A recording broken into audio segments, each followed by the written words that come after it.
Oggi non state solo guardando un quiz. Oggi state mettendo alla prova la vostra preparazione reale. Benvenuti all'episodio 42 della serie Quiz Patente B. Vi aspettano 30 domande con risposta corretta e spiegazione chiara dopo ogni quesito, per aiutarvi a capire subito gli errori e migliorare davvero. Restate fino alla fine, perché solo così capirete se siete davvero pronti per l'esame. Cominciamo. Il rumore prodotto dai veicoli a motore aumenta man mano che si va rovinando il silenziatore, marmitta.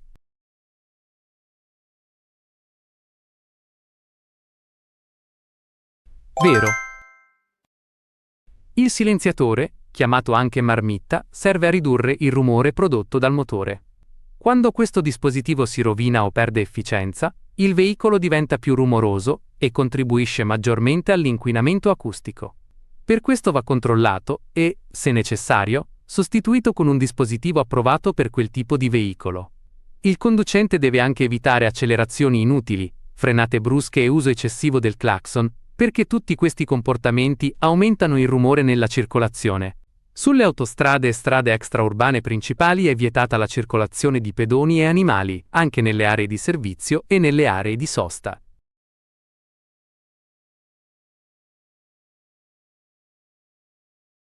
Falso. Su autostrade e strade extraurbane, principali pedoni e animali non possono circolare liberamente. In realtà il divieto non riguarda allo stesso modo le aree di servizio e le aree di sosta, dove la presenza è ammessa entro limiti precisi. Gli animali, in queste aree, devono essere custoditi correttamente, ad esempio tenuti al guinzaglio. I pedoni possono transitare lungo le corsie di emergenza solo per raggiungere i punti di richiesta di soccorso. La pericolosità del sorpasso è determinata dal rischio di collisione, in fase di avvicinamento, con il veicolo da sorpassare.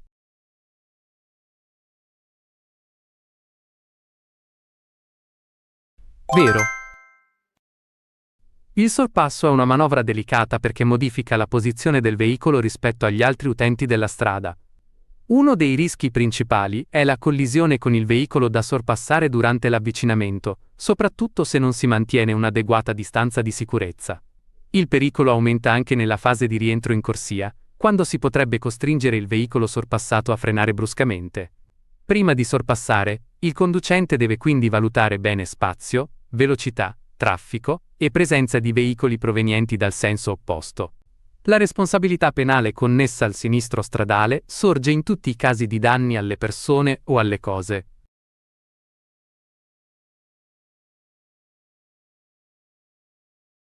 Falso. La responsabilità penale non nasce automaticamente per qualsiasi danno provocato in un sinistro stradale. Riguarda i casi in cui il conducente commette un fatto previsto come reato, ad esempio causando la morte o gravi lesioni a una persona. Non si applica invece ai soli danni involontari alle cose, se non ricorre un reato. La responsabilità penale grava sul conducente che ha commesso il fatto e non viene eliminata dal risarcimento del danno o dall'intervento dell'assicurazione. Il segnale raffigurato indica la continuazione del divieto di sorpasso.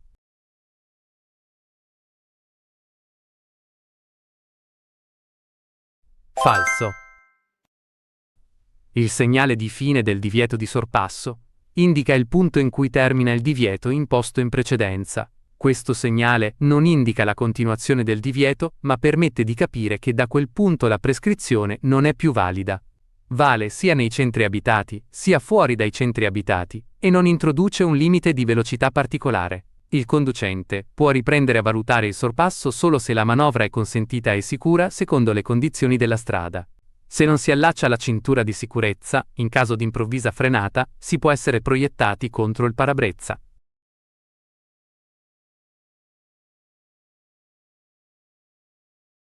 Vero. Le cinture di sicurezza trattengono il corpo al sedile e riducono le conseguenze di una frenata improvvisa o di un incidente. Senza cintura, il conducente o il passeggero può essere proiettato contro il parabrezza, contro le parti interne del veicolo o persino fuori dall'abitacolo. Devono essere indossate sia davanti sia dietro, anche nei percorsi brevi e anche se il veicolo è dotato di airbag. Il loro corretto uso è quindi una misura essenziale di protezione durante la marcia. Il segnale raffigurato preavvisa la svolta a destra per raggiungere il centro della città.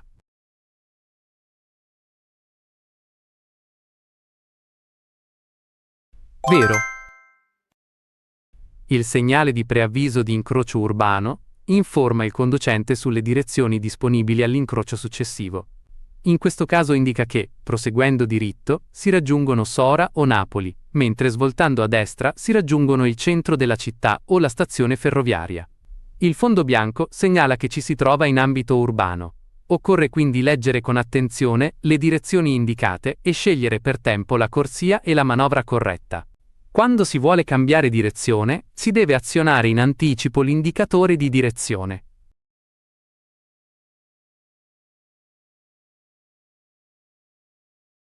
Vero. Gli indicatori di direzione devono essere azionati in anticipo ogni volta che il conducente intende cambiare direzione o corsia. Servono ad avvisare gli altri utenti della strada della manovra che si sta per compiere, permettendo loro di adeguare il comportamento. Vanno usati ad esempio per svoltare, immettersi nella circolazione, entrare in una corsia di decelerazione o iniziare e concludere un sorpasso.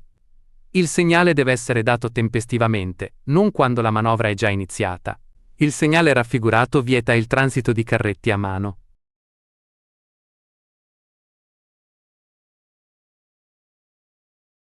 Vero.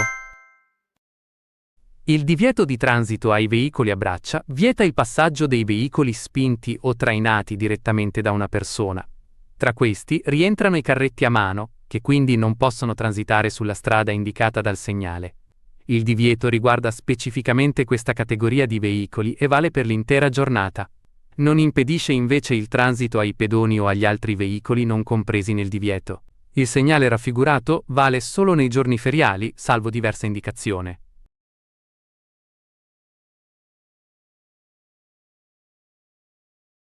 Falso.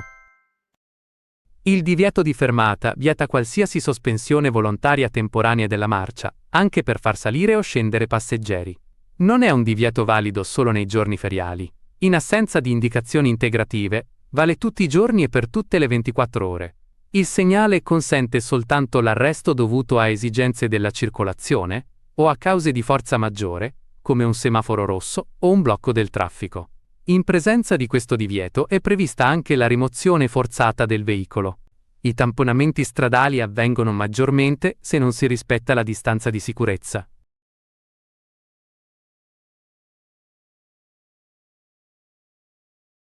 Vero. La distanza di sicurezza serve a mantenere uno spazio sufficiente dal veicolo che precede, in modo da potersi fermare senza tamponarlo. I tamponamenti avvengono spesso proprio quando questa distanza non viene rispettata.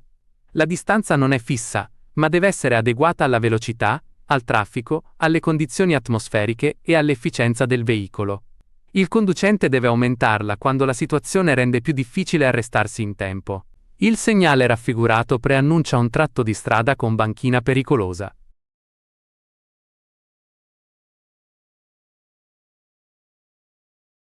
Vero. Il segnale raffigurato è un segnale di pericolo che preannuncia, di norma a 150 metri, una banchina cedevole. Significa che il margine laterale della strada può non essere praticabile e può esserci rischio di caduta nella cunetta. Il conducente deve evitare di avvicinarsi troppo al margine destro e moderare la velocità se necessario.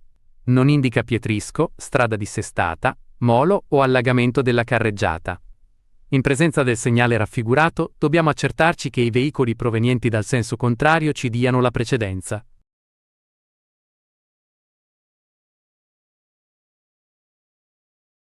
Vero. Il segnale di diritto di precedenza nei sensi unici alternati si trova in presenza di una strettoia dove due veicoli in senso opposto non possono passare insieme. Chi lo incontra ha la precedenza, ma deve comunque moderare la velocità e accertarsi che i veicoli provenienti dal senso contrario siano disposti a fermarsi. La prudenza resta necessaria perché lo spazio è ridotto e l'errore di un altro conducente può creare pericolo. Se sono presenti anche semaforo o agente, il conducente deve rispettare le loro indicazioni. In presenza del segnale raffigurato, occorre prestare particolare attenzione per la possibile presenza di bambini.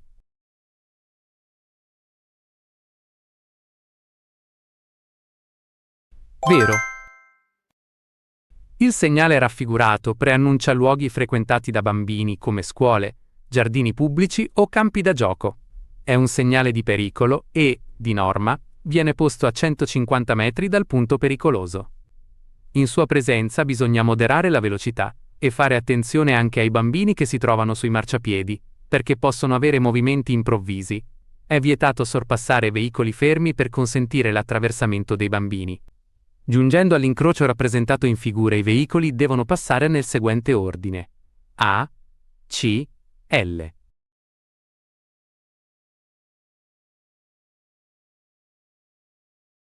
Vero.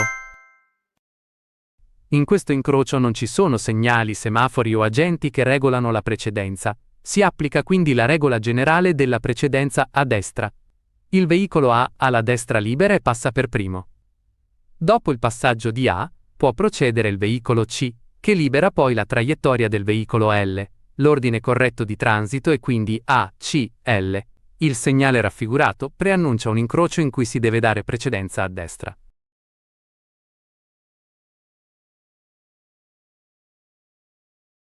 Vero. Il segnale raffigurato preannuncia un'intersezione con precedenza a destra. Di norma è posto a 150 metri dall'incrocio e avvisa che non si sta percorrendo una strada con diritto di precedenza.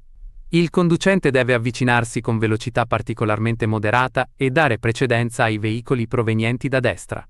Deve anche controllare che i veicoli provenienti da sinistra siano disposti a rispettare a loro volta la precedenza. Non va confuso con i segnali di dare precedenza o di fermarsi e dare precedenza, che impongono di dare precedenza sia a destra sia a sinistra. I delineatori raffigurati sono dei segnali complementari.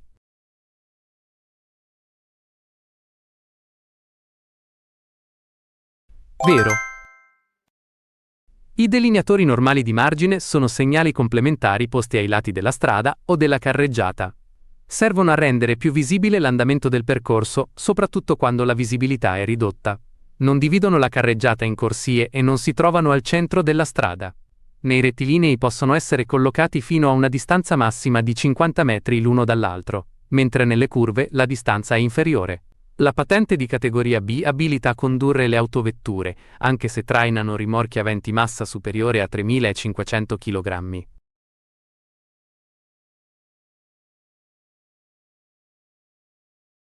Falso. La patente di categoria B consente di guidare autoveicoli con massa massima autorizzata non superiore a 3,5 tonnellate. Può consentire il traino di un rimorchio leggero fino a 750 kg, oppure di un rimorchio non leggero, purché la massa complessiva del complesso non superi 3,5 tonnellate. Non abilita quindi a trainare rimorchi aventi massa superiore a 3.500 kg. Con questa patente si possono guidare anche altri veicoli previsti dalla categoria, ma sempre entro i limiti indicati. La striscia bianca laterale discontinua in figura separa la carreggiata da una piazzola di sosta.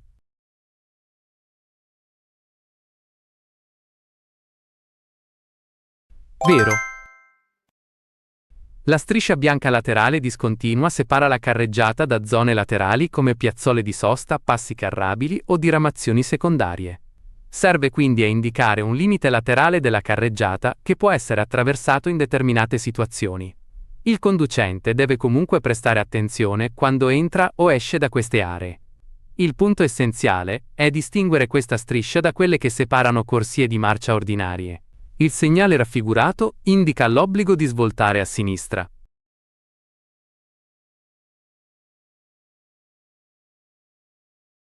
Vero. Il segnale raffigurato è un segnale di obbligo e indica la direzione obbligatoria a sinistra. È collocato prima di un incrocio e consente di proseguire soltanto svoltando a sinistra. Non permette di andare diritto né di svoltare a destra. Durante la svolta, il conducente deve comunque prestare attenzione ai veicoli che possono provenire dal senso opposto. Gli ammortizzatori scarichi provocano un comportamento anomalo del veicolo, particolarmente in curva.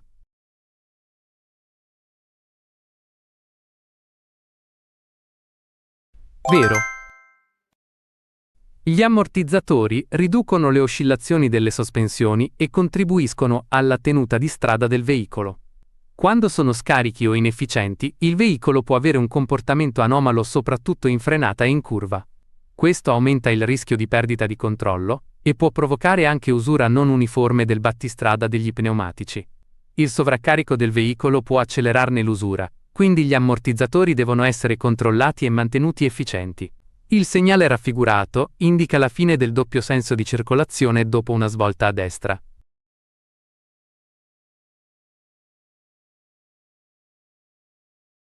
Falso. Questo segnale non indica la fine del doppio senso di circolazione dopo una svolta a destra. Il suo significato corretto è direzione obbligatoria a sinistra. Il conducente, arrivando all'incrocio, può soltanto svoltare a sinistra e non può proseguire diritto o svoltare a destra. Non va confuso con i segnali che indicano un senso unico o una modifica del doppio senso di circolazione. Il segnale luminoso in figura indica la presenza di una scuola.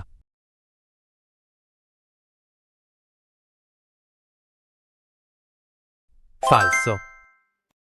Il segnale luminoso raffigurato è un semaforo per pedoni e regola il loro attraversamento negli incroci. Con luce rossa i pedoni devono arrestarsi prima dell'attraversamento pedonale. Con luce gialla fissa, i pedoni che hanno già iniziato l'attraversamento devono liberarlo rapidamente. Con luce verde, possono impegnare la carreggiata per attraversare, prestando comunque attenzione. Non segnala la presenza di una scuola.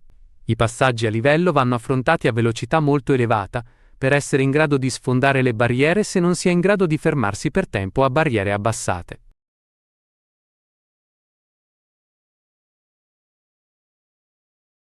Falso. I passaggi a livello devono essere affrontati con massima prudenza e a velocità moderata. Non bisogna mai arrivare a velocità elevata con l'idea di sfondare le barriere se non si riesce a fermarsi. Il conducente deve rispettare le segnalazioni e non compiere manovre azzardate per guadagnare tempo. Se il veicolo si trova ancora sui binari mentre le barriere si stanno chiudendo, bisogna liberare immediatamente la sede ferroviaria, anche sfondando le barriere se necessario. In caso di veicolo fermo sui binari, occorre far scendere subito i passeggeri e cercare di avvisare tempestivamente chi può fermare il traffico ferroviario. Nella situazione rappresentata in figura, passano per primi e contemporaneamente i veicoli B e C.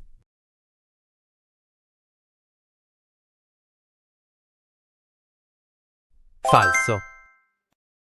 In questo incrocio la precedenza non è regolata da segnali, semafori o agenti. Si applica quindi la regola della precedenza a destra.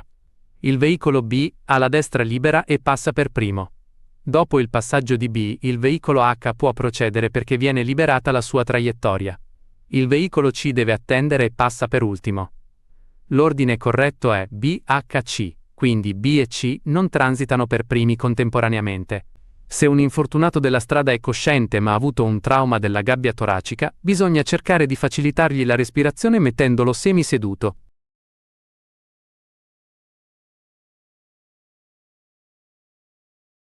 Vero. In caso di trauma della gabbia toracica, un infortunato cosciente può respirare con difficoltà. Per aiutarlo bisogna metterlo in posizione semiseduta, senza costringerlo a fare respiri profondi. Non gli si deve dare da bere o da mangiare e occorre assisterlo fino all'arrivo dei soccorsi. Se è presente una ferita visibile e profonda, bisogna comprimerla subito con un panno pulito, senza pulire o disinfettare la lesione. Il simbolo raffigurato indica un dispositivo da usare in casi di emergenza.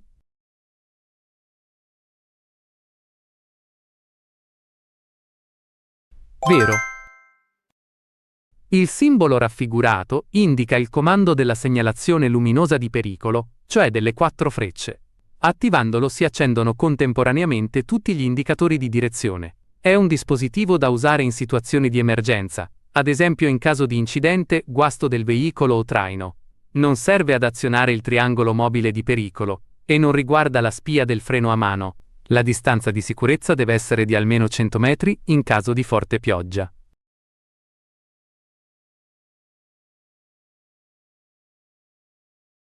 Falso. La distanza di sicurezza non ha un valore fisso uguale per tutte le situazioni.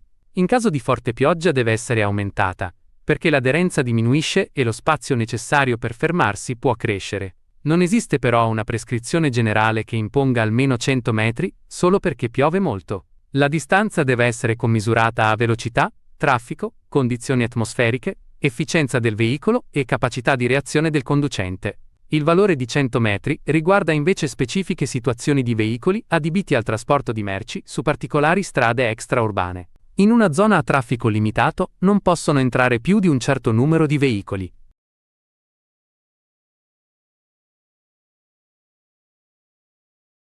Falso. La zona a traffico limitato è un'area delimitata da appositi segnali in cui l'accesso e la circolazione possono essere regolati. Il limite può riguardare determinati orari oppure particolari categorie di veicoli autorizzati. Non significa che possano entrare solo fino a un certo numero massimo di veicoli. Il conducente deve leggere il pannello integrativo per capire quando e per quali veicoli il transito è consentito. Durante la fermata, il conducente può allontanarsi per brevissimo tempo prima di riprendere la marcia.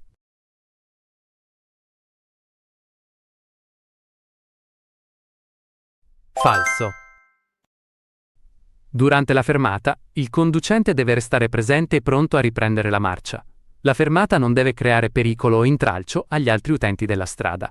Non è consentito allontanarsi dal veicolo nemmeno per brevissimo tempo, perché in quel caso non si sarebbe più in grado di spostarlo subito se necessario. Non bisogna nemmeno lasciare il veicolo con il motore acceso. Il conducente deve sempre adottare le cautele necessarie per evitare incidenti e rallentamenti alla circolazione. L'episodio 42 finisce qui, ma la vostra preparazione continua da questo punto in avanti. Ogni domanda capita, ogni errore corretto e ogni spiegazione compresa vi avvicinano sempre di più al superamento dell'esame. Scrivete nei commenti quanti errori avete fatto oggi e continuate ad allenarvi con costanza. Iscrivetevi al canale e tornate per il prossimo episodio. Ci vediamo nel prossimo quiz.